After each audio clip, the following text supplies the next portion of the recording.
Actually, this is a very interesting question because I have seen many young people leave the Christian faith thinking that Bible is anti-science, and so that's when this question becomes a very important question. But the thing is, for me, when I started analyzing this question, I found that many of the scientists like Maxwell and so many people who have contributed a lot to the scientific world are all Christians. And Christian faith says that the whole world is made by God and He has given us intelligence to understand. So nature reveals God because through nature we can understand. So science is a study of nature. So what happens is when science and faith, nature cannot contradict, same manner, science and Bible cannot contradict because God of the Bible has written both the Bible and the nature. So that is one of my first question and the first answer for that. And the second one is many of the Christians, because of that intelligibility of the nature, they started analyzing the things and they understood through nature that there is a God. And for me, for example, Lennox also said that when he understood more about studied about aerospace, he knew more about the science. He knew the author of the science. So for me, for example, when I studied more about the aerospace thing, I understand more about um, how the things are flying, how satellites are going, everything. The same manner, when I read the Bible more, I understand the science more, actually, for example. And that's why the first chapter of Genesis is not contradictory, and each and everything you see in the Bible, people have questions on every things, but they take only one verse and they question it. If you see, put together the whole Bible and read, it is not contradictory to science. That's what I would say. There is no gap. He is not the God of the gaps. He is a God of the full show. So he created everything. And so science is studying those things. And that's why they can never contradict. And faith and science never contradict.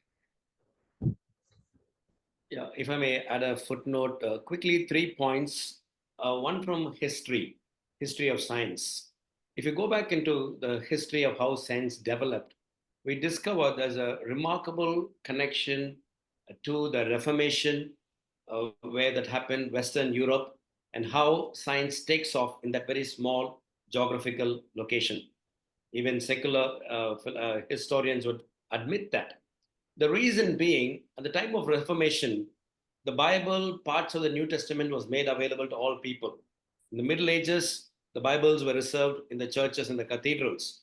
But post Reformation and post printing press, copies were made and sent out. And people start reading the Bible for the first time in a very long time. And then they read verses like Genesis 1, 26, 27, 28, Genesis 2, 15. Now, these verses are actually the seeds which gave birth to the rise of modern science. So we see modern science happens in a very specific geographical location. So that's a bit of history and geography. Theologically, when we read those verses, we find out God gives a mandate to his people, made in his own image, to have dominion over all creation, the fish of the sea, the birds of the air, and all the cattle and livestock and creeping things. So that's a particular command or mandate given to human beings. Genesis 2:15, till the earth and take care of it. So theologically too, there is a mandate for Christ's followers to take God's word seriously. The earth is the Lord's and the fullness thereof. Okay, the whole creation is groaning for redemption, as it were. Romans chapter 8. That's an argument. Philosophically speaking, for science as an institution to take off, it needs some assumptions. For example, science believes in the uniformity of phenomena. Where do we get that idea from? Actually, Genesis 9. Okay, we read post flood, God talks about seasons and regularities that were put in place. This is a world of order. And also the fact that science assumes that our human reason is dependable as we study the intelligibility of nature.